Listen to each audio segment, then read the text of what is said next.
So the terms short breaks and respite care are used to describe social care services which provide specialist care and support to families of disabled children and adults. And this is so that unpaid carers receive breaks from their caring responsibilities to maintain their resilience and their physical and emotional well-being. 94% of parent carers told us that they were not currently accessing all of the short breaks that they felt that they needed.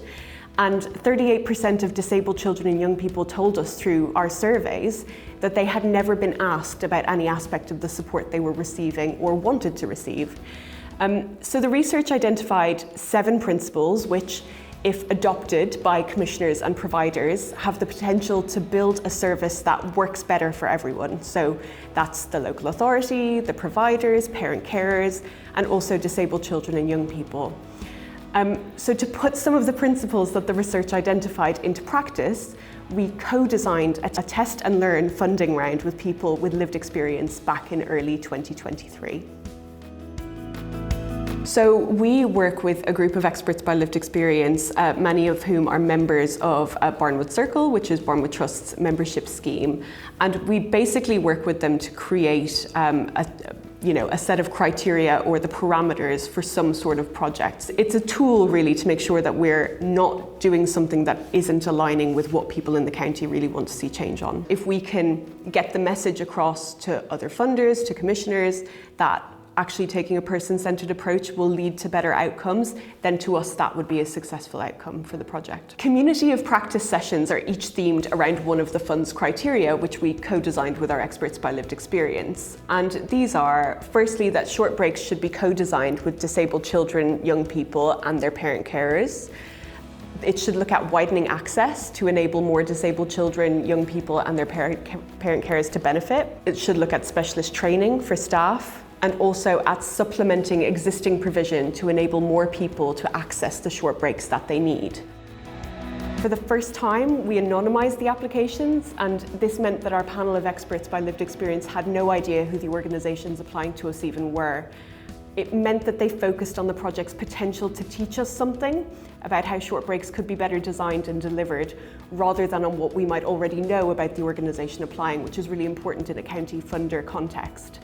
So as both the research and the funding were so heavily influenced by lived experience, we're really confident that our work in this area is responding directly to issues that matter to disabled people and to parent carers. Being part of the community of practice has allowed us to make really strong connections with other organisations that provide short breaks within our county that we just didn't have before. Just the extra support that we all need as organisations to know how we can all improve, how we can better work together, and how we can help deliver short breaks to the families within our county. So with this funding, what we've been able to do is to take our music bus out into some known cold spots to go and explore short breaks with them, which means that we've been able to do activities for young people with disabilities and their families in the community in Cheltenham, Cirencester and Tewkesbury, and these are areas where we haven't done short breaks previously, so this is a new piece of work for us. We can explore vibroacoustic music for people who might be hearing impaired. We've got some really good cool gadgets as well. We do stuff with iPads. We've got some things called oddballs, which let you make music with bouncy balls, which is really cool. Barnwood's short breaks funding has enabled us to do so many things on so many levels. We'd already identified that one of our biggest barriers for the young people was access. So we have a small number of children that live very close, but we have a large number of children that live further afield. And the vulnerable families that needed the provision the most also happened to be the families that didn't have transportation. They either had additional children or they didn't have their own vehicle. So one big barrier that Barnwood funding reduced from us was access. We now have children travelling from around Cheltenham, around Gloucester and even further afield, and they are accessing the provision. It's worked for us on a number of levels. First of all, the fact that we meet regularly with our peers and have that freedom to share good news, to share ideas, to hear success stories and kind of pick up on new ideas for ourselves is really good.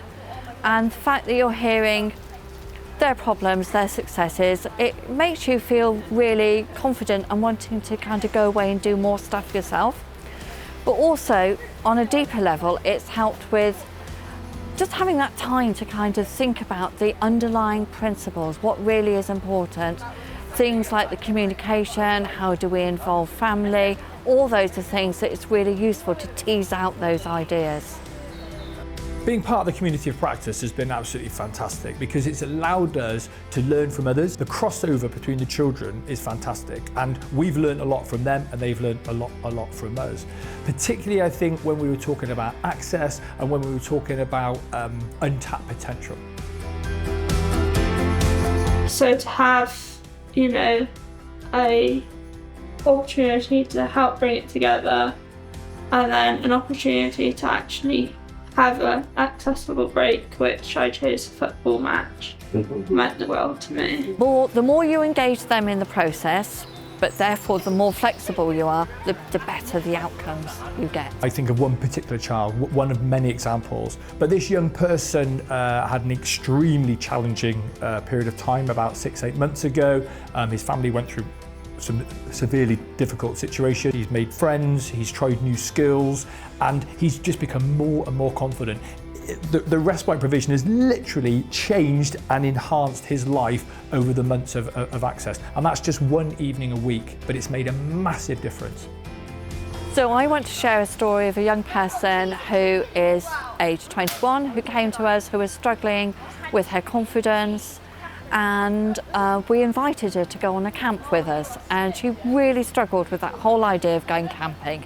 And she came back from camping and her whole confidence had skyrocketed, her willingness to try new things, because she'd tried that one thing that took her outside her comfort zone. So she'd slept under canvas, she'd cooked on a fire, she'd done a walk out in nature all day, all that really, and she'd done really well. So now she's much more able to join in, much more able to express ideas and say what she does or doesn't want to do. And we've just seen a whole change in her approach to everything she does here. We really didn't appreciate the impact that would make for the friendships that have been gained, and the support from other parents to other parent carers has really made a huge difference, and also improved the fitness and well-being of the children and families that we support. I'm sure there would have been loads of people that actually have got something they wish to do, but because they've never been told, and then they instantly worry about accessibility. They are more thinking about what would help them with the short break and not about the young person, because at the end of the day, the young person needs to be occupied, enjoy so that their parent carer can have a break. So my one key message is about flexibility. It's just disabled children need to be able to be free to choose and experiment with different activities, and to not like something and for the provision to be able to adapt and change to be able to continue to meet their needs as they develop. If I could give one message to other schools in particular about considering short breaks, it would be try it, because we have seen so many benefits. We've seen benefits for our own children, we've seen benefits from children from other schools, the staff members really enjoy seeing children in a different environment, the staff members also top up their income and their salary, so that's beneficial for the wider recruitment and retention of the Belmont staff. And when you try these things, you never know where it's going to take you. If you're flexible and innovative, it encourages the young people and the families involved to really engage with you, because they really feel part of the process, because they feel they're being listened to. So instead of coming into a rigid program, they're coming in, they're trying something, we're saying, oh, that doesn't really work for us, so then we're able to try something new. And we really that's where you get the sort of payback, the dividends and the growth with those young people. This is some of the most rewarding work we do as an organisation. It allows us to work with some of the young people who've got like the most complicated challenges, and it allows us to give the families a well-needed respite from their caring responsibilities.